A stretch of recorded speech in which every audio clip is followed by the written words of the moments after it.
All right, collected miscellany part 3, and we're starting off with Zhao. No time to waste. I want Zhao so fucking bad. I've only trialed him. I want him. So I'm interested to learn more about him. Many fell in the Archon War, but though their life force faded, their power and malice survived as remnants, posing a continued threat to the world. In Liyue, the task of ending this threat, or rather, enduring it, falls to Xiao.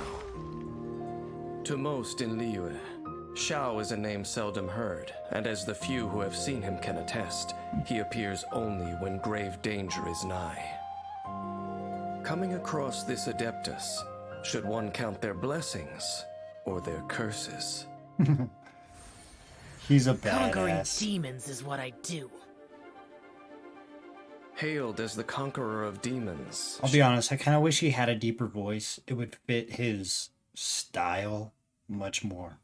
Xiao's abilities are unparalleled among the Adepti. As such, he vanquishes demons without breaking a sweat. Xiao is agile. His movement skills allow him to dart around the battlefield, and when he dons the mask of the Yaksha, his abilities are enhanced even further, as he purges evil and protects Liyue. It's so ruthless. After years of It's such a honing his ruthless abilities, fighting style. Xiao has developed an Adeptus art that affords him strength at high altitudes. When Xiao is in the party, the active character consumes less stamina while climbing. Okay. That's Xiao's normal I attack climb can a lot. combo up to 6 strikes, dealing physical damage to enemies. Holding the attack button causes Xiao to consume stamina and perform an upward thrust, dealing physical damage and lifting Ooh. enemies into the air. okay. While airborne, press attack to perform a plunging attack, striking enemies on the way down and dealing AoE damage upon landing. Isn't that for everybody though? Xiao will not lose HP from a plunging attack, no matter how high he starts. Nice. Use Xiao's elemental skill to lunge forward, dealing animo damage to enemies in his path. Make adept use of this skill to dart. I'll be honest, the elemental skill, it's holy shit. The elemental skill is it's kind of basic for Zhao. Just the simple dat, it's not basic. I guess it's very simple, you know what I mean? Nothing like super fancy. Effortlessly around the battlefield, dealing damage while tactically adjusting your position. Also, lemniscatic wind cycling can be used while airborne, What the fuck was making it that? easy for Xiao to navigate challenging terrain, aiding with Oh exploration. yeah, dude. What? Lemniscatic wind cycling starts with 2 charges available. After unlocking the talent Dissolution Eon Heaven Fall, if Xiao uses multiple charges in quick succession, damage dealt increases with each one. Evil conquering! When Xiao unleashes an elemental burst, he dons the Yaksha's mask that once struck fear into gods and demons alike. His attacks now deal animo damage, which cannot be overridden by another elemental infusion. And Xiao's attack AoE and damage are both increased. In addition, Xiao's jumping ability is greatly enhanced, allowing him to assail the enemy with plunging attacks. It's just The ruthless. Yaksha's mask brings enormous power, but also great suffering. During Xiao's elemental burst, he will continually lose HP. This effect stops if he leaves the field. After unlocking the talent Conqueror of Evil, Tamer of Demons, while Bane of All Evil is active, Xiao's damage gradually increases. Nice. When Xiao goes into battle, danger follows in his wake. To avoid harming others, he acts quickly, completing the task at hand as efficiently as possible. As the fight begins, Xiao uses his elemental skill to move rapidly around the battlefield, changing strategic positions, dealing damage as he goes, and building up energy. When his energy is full, he unleashes his elemental burst and harnesses the power of the Yaksha's mask to incapacitate the enemy with plunging attacks and finish off every last one. He's just a For badass dude. millennia, tales of the Yakshas have been told in Liyue. I want him so bad. But over time, these defenders of the masses have all but disappeared. Only Xiao still honors his contract with the Geo-Archon by performing the duties assigned to him, though the cost of this duty is perpetual solitude. I know that Adepti suffer heartache just as I do, but I cannot know Xiao's future. Will Xiao be ravaged by the unending war he wages and be plunged into despair? Or will he meet someone who understands his sacrifice and can shine a ray of light into his dark world?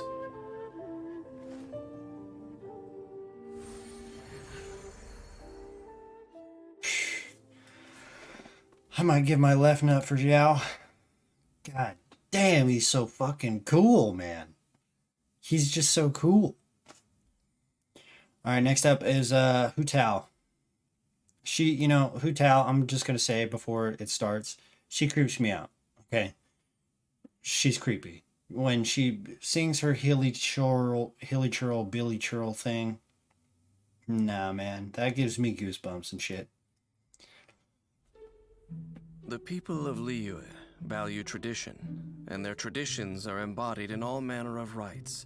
Of these, the rites that mark life's end are of utmost importance.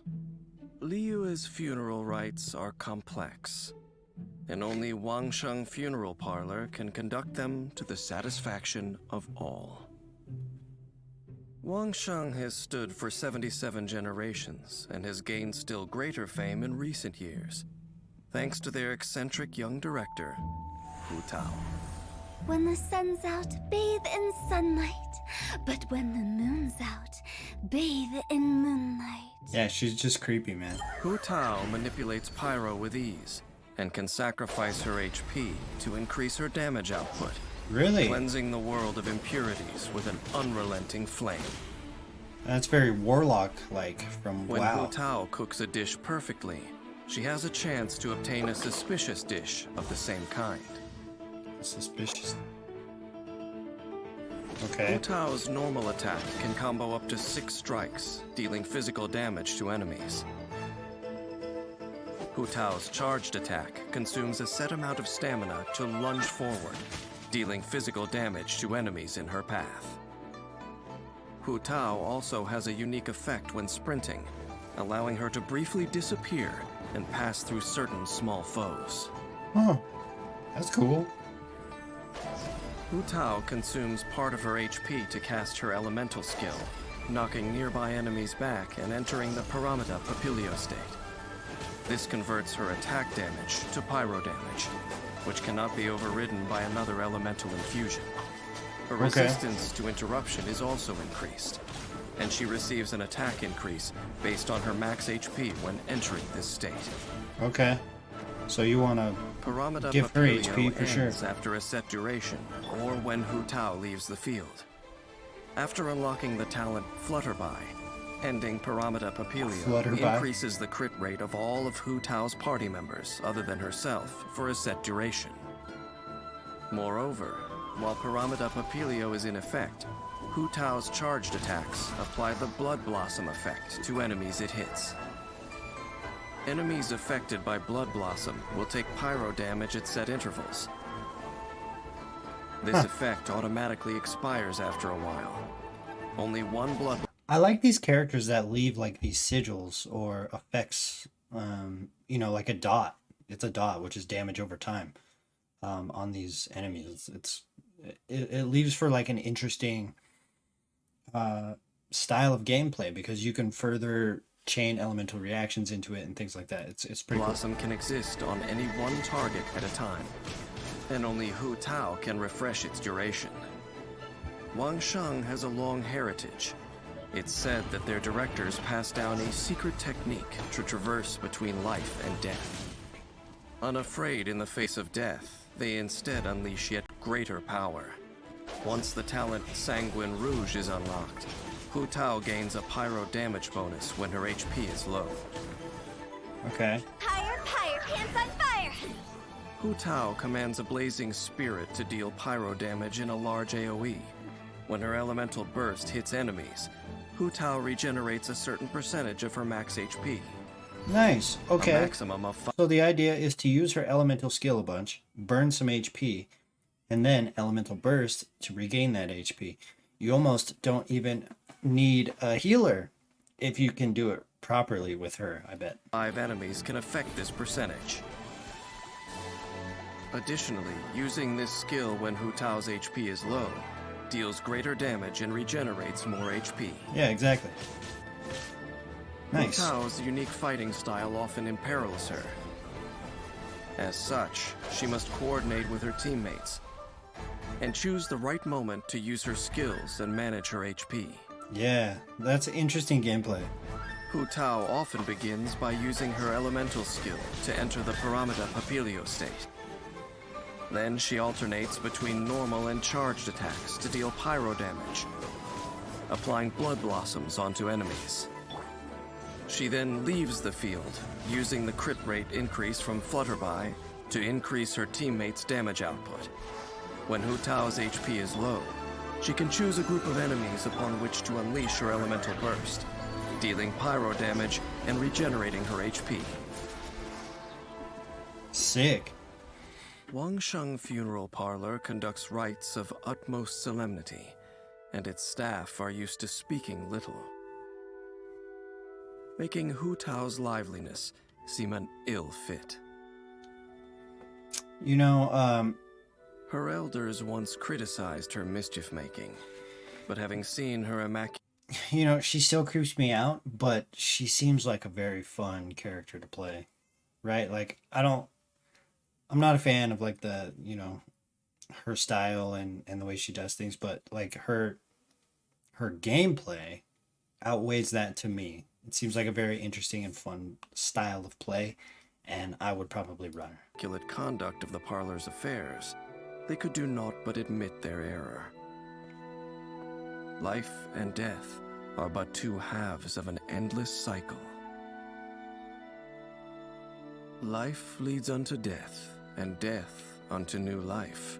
Why then should death be taboo? Hu Tao has had the wisdom to see this, though some of her elders have yet to do so. Yeah, she's kind of, she seems like a fun character to play for sure. So, I would definitely run her. Okay, I guess next is Rosaria. I've heard good things about this character too. Mondstadt's Church of Favonius has a very unique sister, Rosaria.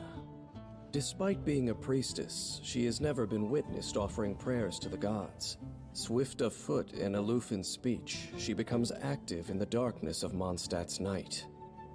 She belongs to a clandestine side of Mondstadt, brandishing sharp blades under the moonlight to strike down intruding They changed her shadows. outfit too, right? Like, she doesn't wear the In exchange fishnets for anymore? the people's freedom and peace, the non-believer is tasked with purging the Yeah. I've seen the new outfit. It looks good. I mean, it's it still fits her character, but should have kept the fishnets. Let's be real. filth that no light will touch. City blessed by the Animo Archon. Sleep soundly. Pray, not for the gods nor the betterment of others, but for Wait. yourself. Rosaria what has element powerful is she? one-on-one combat capabilities, and as a wielder of a cryovision, Cryo. her elemental burst Wow, her look does not give the impression of cryo at all. can provide continuous cryo damage, assisting the party with damage output and field control. When Rosaria is in the party, she increases the movement speed of party members during nighttime. This effect cannot be applied in domains, trounce domains, or the spiral abyss. Why at night? Rosaria's normal attack performs up to 5 consecutive strikes, dealing physical damage to enemies. Okay. Holding the attack button allows Rosaria to consume a certain amount of stamina to lunge forwards, Nice. dealing physical damage to enemies in her path. At least they make it look cool with the Tapping twirl. Rosaria's elemental skill swiftly positions her behind her opponent. She then pierces and slashes the enemy with her polearm, dealing cryo damage. Nice. Ravaging Confession can be used to quickly approach an enemy, identify an advantageous position, and launch your assault. It can also be used to dodge enemy attacks, allowing you to turn the tide of battle. It is important to note that Rosaria cannot use this ability to move behind larger enemies. Okay. After unlocking the talent Regina Probation, whenever Rosaria strikes an enemy from behind with Ravaging Confession, her crit rate will increase for a short period of time. Nice. Okay. Lights out. That's a good thing to keep For her in mind. elemental burst, Rosaria swings her polearm around her, striking all nearby foes. An icy lance of coalesced frost then strikes the ground, dealing cryo damage. It looks While cool. the ice lance is present, it will intermittently emit a freezing chill, dealing cryo damage to nearby enemies. Not bad, not bad. Strategically utilizing the ice lance through elemental reactions allows party members to control or inflict even greater damage upon enemies. Yeah. After unlocking the talent Shadow Samaritan, when Rosaria uses Rites of Termination, all party members except for Rosaria receive a temporary increase to their crit rate based on Rosaria's own crit rate. Okay. So you want to scale her crit rate a lot Rosaria, then. throwing herself into battle, turns daytime idleness into the biting blades of winter that plunge into the bones of the guilty. As the battle begins, coordinate attacks with the other characters in your party, and use elemental skills to trigger elemental reactions. At the same time, quickly shift behind the enemy and follow up with normal attacks. When Rosaria's energy is full, use her elemental burst to inflict continuous cryo damage, then leave the field. Use the crit rate increase from the talent Shadow Samaritan to assist the other party members in swiftly defeating foes. Mondstadt's nights are Yeah. peaceful and tranquil. Yeah, she seems pretty But cool. in the quiet of the dark, there are those who glimpse a flash of cold steel. This is the dour sister who metes out punishment to protect this place of peace and the sisters who are purity incarnate. Unperturbed with dirtying her hands, she has become a blood-soaked executioner. And having witnessed the cruelty of this world, she can no longer close her eyes and extol the blessings of the gods. Rosaria, the most unique sister in Mondstadt's Church of Favonius, never needed redemption from the gods, for she grasped it with her own hands. I mean, she seems like a badass. To be like a sister, but the executioner. It's pretty cool. Yan Fei is next. I have her. I use her a lot. Liyue is both So, the nation of contracts Sorry and in the beating advance. heart of I trade probably in know a Tavan. lot of this. Its laws are rigorous and exhaustive, serving as pillars of order in a fluid population. But those able to memorize and abide by all the laws of the land number few indeed. Accordingly, when civil disputes and criminal proceedings arise, the first point of call for many is Liyue Harbor's famed legal advisor, Yan Fei.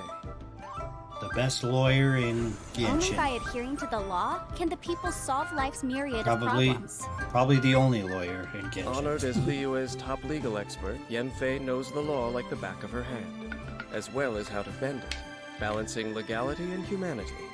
Her expertise routinely resolves the most intractable of disputes. But if confronted by those who act with flagrant disregard for the law, it is Yan Fei's command of fire and flame that will place them in jeopardy. As Liyue's most sought-after legal advisor, Yan Fei provides legal support across the whole of Liyue, which has allowed her to explore many of its hidden corners. Having mastered the legal codices, she is well versed in the various local specialties traded by the waterfront. When Yan Fei is in the party, the location of resources unique to Liyue appear on the minimap, making it easier to gather certain items. Yeah. Yan Fei's normal You attack use that all the casts a time. fireball and can be comboed to deal up to 3 rounds of pyro damage. Hitting an enemy with a normal attack grants Yan Fei a single Scarlet Seal. She can possess a maximum of 3 Scarlet Seals at a time. Gaining a new Scarlet Seal resets the duration of existing seals. Each Scarlet Seal decreases Yan Fei's stamina consumption, and they will disappear when she leaves the field. I didn't know they did Holding the that. attack button consumes a set amount of stamina and releases a charged attack, dealing AoE pyro damage Yeah. in the area. So I recently found this out. What I was doing is I was getting 3 charges, and then I was doing her charged attack 3 times in a row, and I was fucking it up. So instead, you use, like, you go in, you do three of her normal attacks, then you use a charged attack, then you use her elemental skill, and then a charged attack, and then you do 3 regular attacks, and then her charged attack, and then 3 regular attacks, and then her charged attack. So, I only learned that recently. Any Scarlet Seals held by Yenfei are consumed when a charged attack is released, and the AoE and damage of this attack are increased based on the number of Scarlet Seals consumed. Yeah. After unlocking the talent Proviso, when Yenfei consumes Scarlet Seals with a charged attack, each Scarlet Seal will increase Yenfei's pyro damage bonus for a set period. Hmm. If she uses a charged attack again during this period, it will end the effect.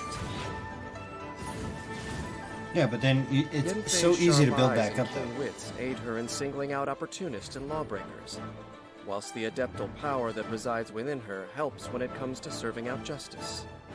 After unlocking the talent Blazing Eye, when Yenfei's charged attacks deal crit hits, she will deal an additional bout of AoE pyro damage. Tap Yenfei's elemental skill to summon Blistering Flames that deal AoE pyro damage. Hitting an enemy with her elemental skill grants Yenfei the maximum number of Scarlet Seals, Yeah.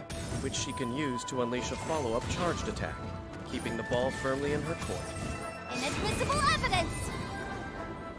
Unleashing Yenfei's elemental burst triggers a spray of intense flames that rush at nearby enemies, dealing AoE pyro damage, and granting her the maximum number of Scarlet Seals, as well as applying Brilliance to her. Brilliance grants Yenfei a Scarlet Seal at fixed intervals. It also increases the damage dealt by her charged attacks. Adept use of Brilliance allows Yenfei to increase her Scarlet Seal accumulation rate and string together charged attacks, dealing greater damage to her enemies. Yenfei's Flaming Seals are a powerful legal instrument, and her terms of use Is it a ensure stamp? that they bolster her position in any form of Wait, dispute. I only just now noticed that it's like a stamp. Is it a stamp? It looks like a stamp. I always thought it was like a big, like, anvil kind of bell looking thing. By first accumulating Scarlet Seals, then following with an enhanced charged attack, Yenfei can rule decisively on any case before her. During battle, Yenfei can alternate between normal attacks and her elemental skill to deal pyro damage to enemies, and gain Scarlet Seals. With Scarlet Seals in her possession, Yenfei can release powerful charged attacks to put the enemy on the back foot. When Yenfei's energy is full, unleash her elemental burst What? to further increase her damage output. It is a stamp. I never noticed that it leaves a stamp on the ground. I use her a lot, too. That's crazy. At this stage, Yenfei needs only to release regular charged attacks to rout her enemies once and for all. You know, Yenfei was born during Liyue's peacetime. for a Though 4-star part illuminated character, beast, she never signed a she's contract so with the good. Geo Archon. Unconstrained by Adepti responsibility, she keeps herself busy in the city, experiencing all manner of worldly affairs, comprehending all levels of human emotion. In her hands, the legal codices are a contract, a tool, a framework of reason, but never a cage. She longs for a free-spirited life well within the confines of the law, but each detail of the cumbersome legal codices is also dear to her heart. Perhaps one day, a balance can be struck between them. yeah, she's you know, for a 4-star catalyst, she is fucking OP. She plays like a 5-star. Is what it seems like to me. Okay, Eula. 1, 2, 3, 4, Ever 5. since I guess the this first is gonna night be of the last one. Favonius rid herself of her chains, the winds of freedom have carried the fight against oppression into every corner of Mondstadt. Yet today, among the ranks of the knights sworn to champion freedom, there walks a descendant of the former tyrannical aristocracy. Eula, the progeny of an infamous lineage with vengeance always on her lips, is the captain of the Knights of Favonius Reconnaissance Company, the Spindrift Knight, supremely skilled with her blade. Her controversial heritage leaves many wondering why the Knights would accept her. Perhaps because the songs of freedom woven into the Mondstadt winds first asked, why not? Ready for reconnaissance. I want her as my cryo character for sure. Naturally, Youll earned her captaincy with her superior capabilities. I actually... Master Fuck, dude. I want so many of these characters. It's ridiculous. Who's the other cryo one? The one in Inazuma.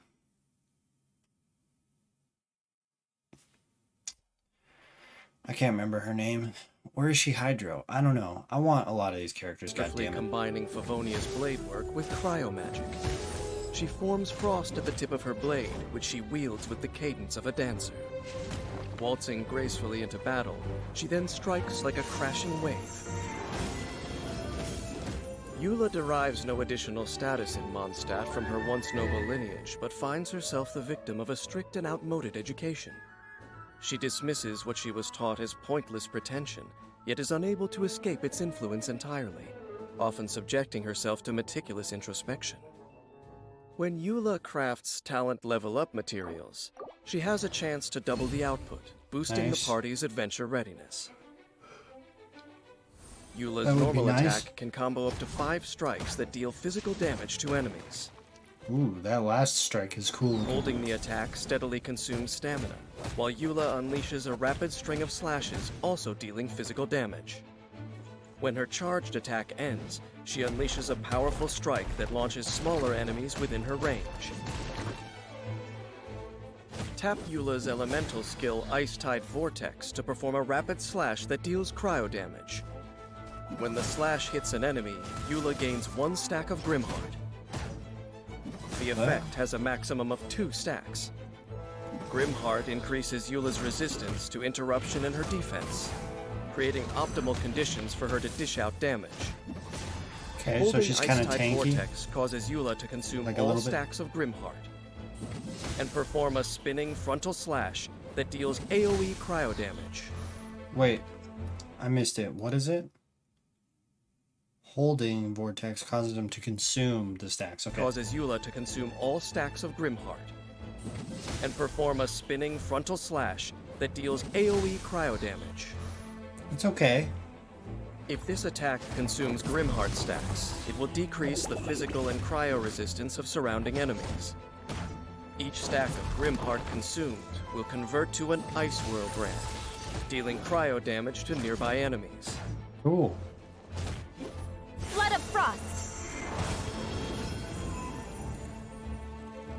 Yulla's elemental burst unleashes a mighty slash of her sword, dealing cryo damage to surrounding enemies and forming a Lightfall sword that follows her around. Oh shit. While the Lightfall sword is present, Yulla's resistance to interruption is increased further. Additionally, when enemies are damaged by Yulla's normal attack, elemental skill, or elemental burst, the Lightfall sword's energy is charged. Yo, if you just throw like a maxed out Zhongli shield on her and then you got these stacks, like, what's the enemy gonna fucking do? Like, realistically. When its duration ends, the Lightfall sword will descend and explode violently, dealing physical damage to surrounding enemies. Yeah, it's pretty cool. The damage dealt increases with the Lightfall sword's charge stack. When Youll leaves the field, the Lightfall sword will instantly explode. After unlocking the talent Roiling Rhyme, when Youll holds Ice-Tide Vortex, if 2 stacks of Grimheart are consumed together, a shattered Lightfall sword is created and explodes immediately, dealing half the base physical damage of the Lightfall sword. Nice. Years of reconnaissance company campaigns have honed Yulla's instinct for launching surprise offensives. When she strikes, waves of frost and rays of light surge forth like ocean spray. After unlocking the talent Wellspring of Warlust, casting Yulla's Elemental Burst immediately grants 1 stack of Grimheart and resets the cooldown of her elemental skill. Oh shit. You could just use it twice in a row, huh? The Spindrift Knight's battleground is the shadows far beyond Mondstadt's city walls. Yulla's strength is in hunting down her enemy with courage and calculation, striking with her frosty Favonius blade work. In combat, Youll often starts the offensive with her normal attack, interspersing her strikes with the tapping effect of her elemental skill to keep up the pursuit and accrue Grimheart stacks. Next, holding her elemental skill at an opportune moment will deal damage to her enemy, while also reducing their physical and cryo resistance by consuming the Grimheart stacks. When Eula's energy is full, unleashing her elemental burst puts further pressure on the enemy and creates a Lightfall sword. Now is the time for a rapid offensive.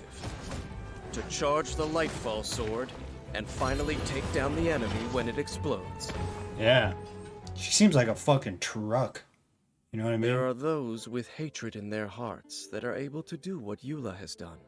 Take the lust for vengeance bequeathed to them by fate and channel it into a force for self-advancement.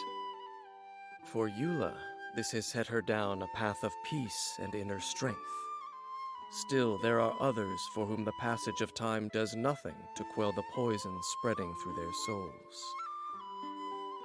Only the future will reveal the path they take, but inevitably, it will be a different one. Yeah, she seems like she fucking just hits like a truck. Alright, that is going to conclude part 3, so don't forget to give this video a thumbs up, smash that subscribe button, of course, turn on that notification bell, and join my streams every Friday at 3 p.m. PST. Also, join our Discord, it'll be in the description and maybe in a pinned comment on this video, and I'll see you guys in the next one.